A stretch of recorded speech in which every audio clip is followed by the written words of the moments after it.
ಇನ್ನು ಪಶ್ಚಿಮ ಬಂಗಾಳದ ಕಥೆ. ಪಶ್ಚಿಮ ಬಂಗಾಳದಲ್ಲಿ ಸಿಎಂ ಆಯ್ಕೆ ಕಸರತ್ತು ಮುಂದುವರಿತಾ ಇದೆ. ಇವತ್ತು ಅಮಿತ್ ಶಾ ಭೇಟಿ ಕೊಡ್ತಾ ಇದ್ದಾರೆ, ಶಾಸಕರ ಜೊತೆಗೆ ಸಭೆ ಮಾಡ್ತಾರೆ, ಆಮೇಲೆ ಹೆಸರನ್ನು ಕೂಡ ರಿವೀಲ್ ಮಾಡ್ತಾರೆ, ಮುಖ್ಯಮಂತ್ರಿ ಯಾರು ಅಂತ. ಸುವೇಂದು ಅಧಿಕಾರಿ ಹೆಸರು ಬಹುತೇಕ ಫೈನಲ್ ಆಗಿದೆ ಅಂತ ಮೂಲಗಳು ಹೇಳ್ತಾ ಇವೆ. ಆದರೂ ಈ BJP ಕೊಡುವಂಥ ಸರ್ಪ್ರೈಸ್ ಇದೆಯಲ್ಲ, ಸೊ ಅದನ್ನು ಅಲ್ಲಗಲಿಲಿಕ್ಕೆ ಸಾಧ್ಯವೇ ಇಲ್ಲ. ಆದರೆ ನನಗನ್ನಿಸ್ತಾ ಇದೆ ಈ ಸದ್ಯದ ಮಟ್ಟಿಗೆ ಸುವೇಂದು ಅಧಿಕಾರಿ ಬಹಳ ಸೂಕ್ತವಾದಂಥ ವ್ಯಕ್ತಿ. ಯಾಕಂದರೆ ಅವರು ಮಮತಾ ಬ್ಯಾನರ್ಜಿಯ ಪಲ್ಸನ್ನು ಬಲ್ಲಂಥವರು, ಜೊತೆಗೆ ಹೋರಾಟಗಾರ.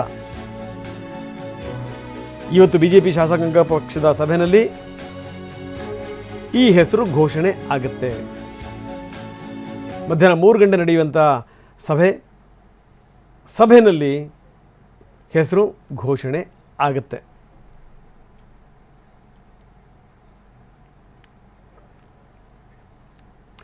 ಇನ್ನು ಸೋತರೂ ಕೂಡ ನಾನು ಅಲ್ಲೇ ಇರ್ತೀನಿ, ನಾನು ರಾಜೀನಾಮೆ ಕೊಡಲ್ಲ, ಇದನ್ನು ನಾವು ಕೇಳೇ ಇಲ್ಲ ಸ್ವತಂತ್ರ ಭಾರತದಲ್ಲಿ. ಇದನ್ನು ದೀದಿ ಈ ರೀತಿ ಹುಚ್ಚಾಟ ಆಡಿದ್ರೆ ಯಾರು ಕೇಳ್ತಾರೆ ಹುಚ್ಚಾಟವನ್ನು? ಹೀಗಾಗಿ ಏನಂತಂದರೆ ನೀವು ಕೊಟ್ಟರೆಷ್ಟು ಬಿಟ್ಟರೆಷ್ಟು ರಾಜೀನಾಮೆನ ಅಂಥೇಳಿ ಅಲ್ಲಿನ ರಾಜ್ಯಪಾಲರು ಸರ್ಕಾರವನ್ನು ವಿಸರ್ಜನೆ ಮಾಡಿದ್ದಾರೆ. ರಾಜ್ಯಪಾಲ RN ರವಿ TMC ಸರ್ಕಾರ ಸಂಪುಟವನ್ನು ವಜಾಗೊಳಿಸಿದ್ದಾರೆ, ಅದರಲ್ಲೇನು ಸಂದೇಹನೇ ಇಲ್ಲ.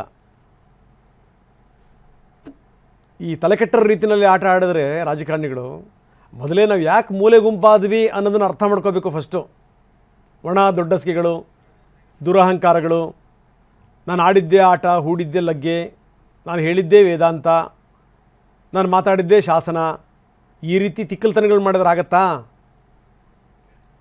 100ಕ್ಕೂ ಹೆಚ್ಚು ಕ್ಷೇತ್ರಗಳನ್ನು ಕದ್ದು ಬಿಟ್ಟಿದ್ದಾರೆ. ಹಂಗಾಗಿ ನಾನು ರಾಜೀನಾಮೆ ಕೊಡಲ್ಲ, ನೀವು ಕೊಟ್ಟರೆಷ್ಟು ಬಿಟ್ಟರೆಷ್ಟು ಕಿತ್ತೆಸ್ತರು ರಾಜ್ಯಪಾಲರು ಅಷ್ಟೇನೇ. ಬನ್ನಿ, ಪ್ರಮೋದ್ ಶಾಸ್ತ್ರಿ ನಮ್ಮೊಂದಿಗೆ ಈಗ ನೇರ ಸಂಪರ್ಕದಲ್ಲಿದ್ದಾರೆ. ಪ್ರಮೋದ್, ನೋಡ್ತಾ ಇದ್ದೀವಿ ಒಂದು ಕಡೆಗೆ ರಾಜ್ಯಪಾಲರು ತಾವೇನು ಕ್ರಮ ತಗೋಬೇಕು ಅದನ್ನು ತಗೊಂಡಾಯಿತು, ಅದು ಒಂದು ಕಡೆಗೆ. ಇನ್ನೊಂದು ಕಡೆಗೆ ಅಮಿತ್ ಶಾ ಇವತ್ತು ಬರ್ತಾ ಇದ್ದಾರೆ. ಇವತ್ತು ಶಾಸಕಾಂಗ ಪಕ್ಷದ ಸಭೆ ಇದೆ, ಶಾಸಕರ ಜೊತೆಗೆ ಚರ್ಚೆ ಇದೆ. ಅದೆಲ್ಲ ಆದಮೇಲೆ ಹೆಸರು ರಿವೀಲ್ ಆಗುತ್ತೆ. ಏನು ನಡೀತಾ ಇದೆ ಪ್ರಮೋದ್?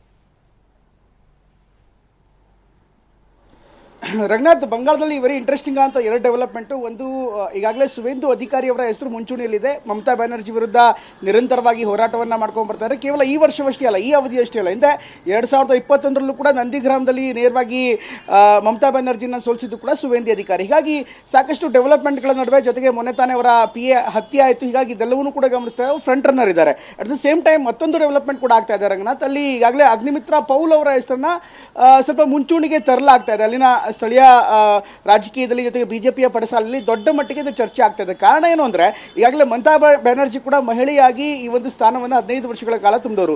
ಜೊತೆಗೆ ಹೇಳಿ ಕೇಳಿ ಮಮತಾ ಬ್ಯಾನರ್ಜಿ ಈ ಮಹಿಳಾ ಎಮೋಷನ್ಸ್ಗಳನ್ನು ಒಗ್ಗೂಡಿಸೋದಲ್ಲಿ ಸಾಕಷ್ಟು ಪ್ರಯತ್ನಗಳನ್ನು ಸಾಕಷ್ಟು ಬಾರಿ ಮಾಡಿದ್ದಾರೆ. ಜೊತೆಗೆ ಅಂತಹ ಒಂದು ರಾಜಕೀಯದಲ್ಲಿ ಯಶಸ್ವಿ ಕೂಡ ಆಗಿದ್ದಾರೆ. ಹೀಗಾಗಿ ಸುವೇಂದು ಅಧಿಕಾರಿ ತುಂಬ ಅಗ್ರೆಸಿವ್ ಆಗಿರುವಂಥ ಮನುಷ್ಯ, ಎಮೋಷನಲ್ ಆಗಿರುವಂಥ ಮನುಷ್ಯ. ಹೀಗಾಗಿ ಈಗ ತುಂಬ ಫ್ರೀ ಬರ್ಡ್ ರೀತಿಯಾಗಿರುವಂಥ ಮಮತಾ ಬ್ಯಾನರ್ಜಿಗೆ ಸುವೇಂದು ಅಧಿಕಾರಿ ಅಗ್ರೆಷನ್ ಇದ್ದಾಗ ಒಂದು ಸಣ್ಣ ತಪ್ಪು ಕೂಡ ಮಮತಾ ಬ್ಯಾನರ್ಜಿಗೆ ಮುಂದೆ ಅಡ್ವಾಂಟೇಜ್ ಆಗುವಂಥ ಸಾಧ್ಯತೆ ಇರುತ್ತೆ. ಅದರ ಬದಲಾಗಿ ಮಹಿಳೆ ವರ್ಸಸ್ ಮಹಿಳೆ ಒಂದು ಕಾಂಬಿನೇಷನ್ ಇಟ್ಟರೆ ಹೇಗೆ ಅನ್ನುವಂಥದ್ದು ಒಂದು ಚರ್ಚೆ ನಡೀತಾ ಇದೆ. ಬಟ್ ಇದು ಇನ್ನೂ ಚರ್ಚಾ ಹಂತದಲ್ಲಿದೆ. ಆದರೆ BJP ಹೈಕಮಾಂಡ್ ಲೆವೆಲಲ್ಲಿ ಯಾವ ಮಟ್ಟಿಗೆ ಚರ್ಚೆ ಆಗ್ತಾ ಇದೆ ಅದರ ಬಗ್ಗೆ ಇನ್ನಷ್ಟು ರಿವೀಲ್ ಆಗ್ತಾ ಇಲ್ಲ. ಇವತ್ತು ಮಧ್ಯಾಹ್ನ 3 ಗಂಟೆಗೆ ಇಲ್ಲಿ ವಿಶ್ವ ಬಾಂಗ್ಲಾ ಕನ್ವೆನ್ಷನ್ ಸೆಂಟರ್ ಅಂತ ಕೋಲ್ಕತ್ತಾದ ಒಂದು ಸಭಾಂಗಣದಲ್ಲಿ ಒಂದು ಸಭೆ ನಡೆಯುತ್ತೆ, ಒಂದು ಶಾಸಕಾಂಗ ಪಕ್ಷದ ಸಭೆ.